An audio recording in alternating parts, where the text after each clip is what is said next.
Bonjour Raphaël. Alors aujourd'hui nous allons aborder le thème de la naturopathie. J'aimerais savoir, selon toi, d'où vient la naturopathie?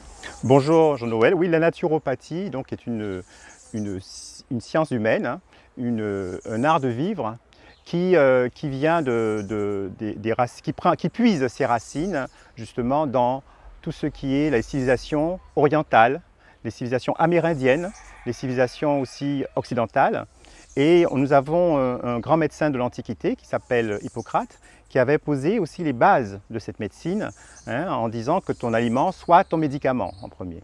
Et effectivement, à travers les siècles, à travers les temps, il y a eu une grande majorité de personnes, à la fois qu'on appelle des hygiénistes, hein, qui ont essayé justement de chercher à travers des techniques naturelles, de chercher à partir des éléments naturels, hein, nous sommes ici dans un beau jardin, à partir des plantes, à partir du soleil, à partir de l'eau, des éléments qui pouvaient restaurer la santé. D'accord, très bien. Et quelle définition pourrais-tu donner à la naturopathie?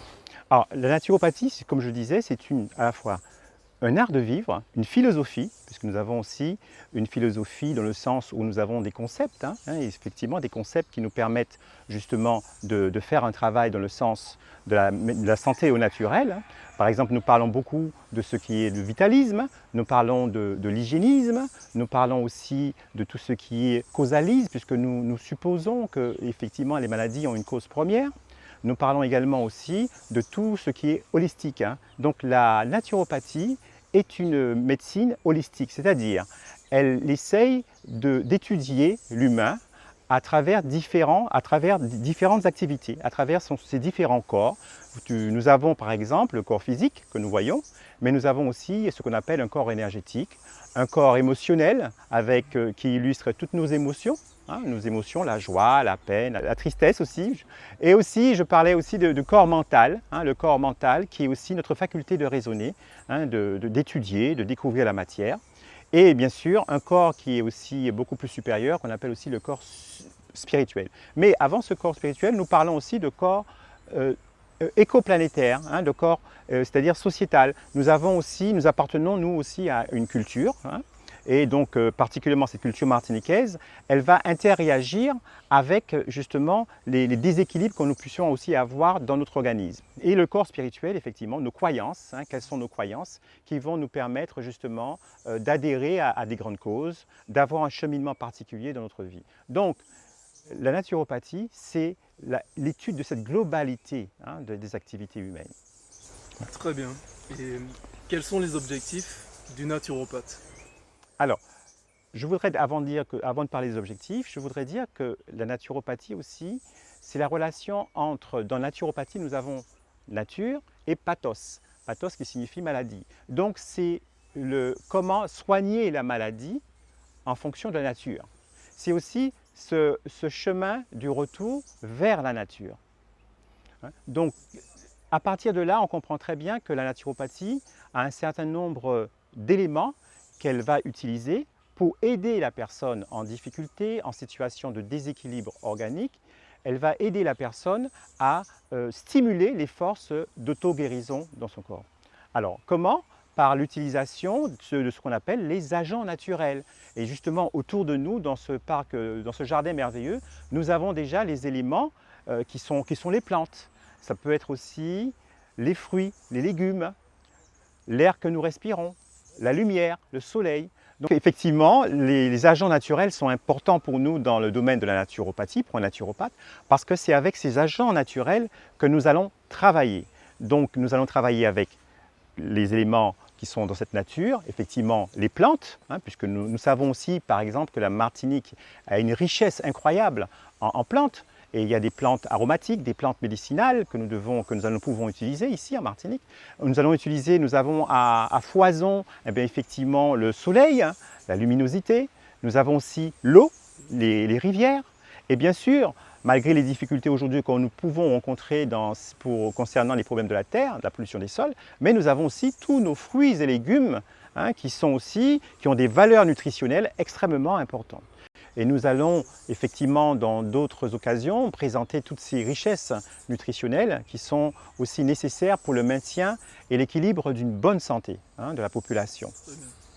Donc, si je comprends bien, le naturopathe, contrairement au médecin, il aura plutôt tendance à élever le niveau de vitalité Oui, bien du sûr. client. Oui, effectivement, le naturopathe, dans son travail, il va d'abord chercher à identifier déjà les forces et les faiblesses de l'organisme du consultant. Nous parlons de consultant chez nous, d'accord?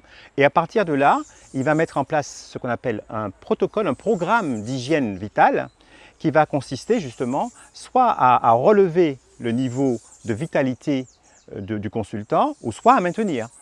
Donc, à partir de ce moment-là, il va mettre en place tout un protocole des soins et il fera aussi ce qu'on appelle un bilan de vitalité à partir de techniques éprouvées depuis longtemps. Nous allons utiliser par exemple l'iridologie qui est bien connue, c'est l'étude de l'iris et de voir un peu ce qui se passe dans l'iris.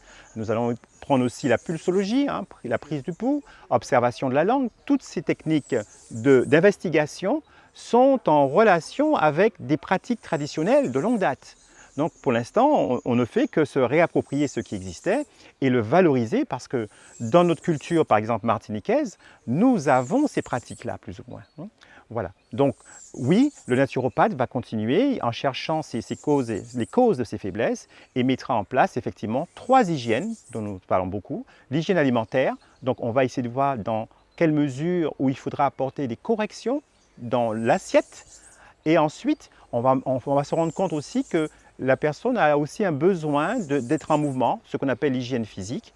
Et l'hygiène la plus difficile, c'est l'hygiène, ce qu'on appelle émotionnelle, neuropsychique, parce que là, on va tenir compte à la fois du passé, du présent, des aspirations du consultant. On va tenir compte de ça pour voir effectivement dans quelle mesure on peut essayer d'apporter à la personne des solutions dans la gestion de sa vie émotionnelle. Ok.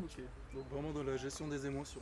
Dans la gestion des émotions. Donc je vois que c'est une démarche assez globale, comme vous l'avez dit, holistique. Et comment la naturopathie peut être mise en pratique en Martinique et plus largement dans la Caraïbe? Notre île réunit toutes les conditions pour pratiquer la naturopathie telle qu'elle est enseignée, parce que nous avons autour de nous tous les éléments naturels qui sont présents avec une intensité variable. Bien sûr, il y a des améliorations à apporter, mais nous avons des sites, des lieux, que ce soit au niveau des rivières, que ce soit au niveau de la mer, des plages, que ce soit au niveau de nos aliments, je le répète, de nos fruits et légumes. Nous avons alors justement ce retour de la population vers justement ce qui nous paraît plus authentique, plus identitaire, concerne aussi entre aussi dans le mouvement de la naturopathie. Et ça, je crois que c'est quelque chose qui nous réconforte parce que nos Martiniquais aujourd'hui ont compris ce besoin de revenir à cette identité culturelle et que la naturopathie aussi va prôner et appelle aussi de ses voeux. Donc oui, nous avons la possibilité de la pratiquer en Martinique, d'autant plus que cette naturopathie, elle tient compte aussi de tous les savoirs et les savoir-faire de nos anciens, qu'elle soit issue de la tradition africaine, la tradition indienne, mais nous avons ici tout ce potentiel pour redonner à cette naturopathie enseignée dans les grandes écoles européennes une vision caribéenne. Et je pense que ça aussi, nous devons essayer de construire, d'apporter notre pierre à l'édifice par rapport à cette tradition naturopathique mondiale. Donc oui, nous avons un patrimoine ici, nous avons un patrimoine qui est tout à fait valable, qu'il faut remercier aussi nos anciens qui ont su préserver toutes ces connaissances et qui ont pu aussi les transmettre, qui ont pu les transmettre aussi à ceux qui étaient susceptibles de les recevoir. Et aujourd'hui, fort est de constater que sur le territoire, nous avons des personnes très compétentes, diplômées, qui permettent justement de faire passer ce message vers un retour à l'essentiel et à travers cette naturopathie.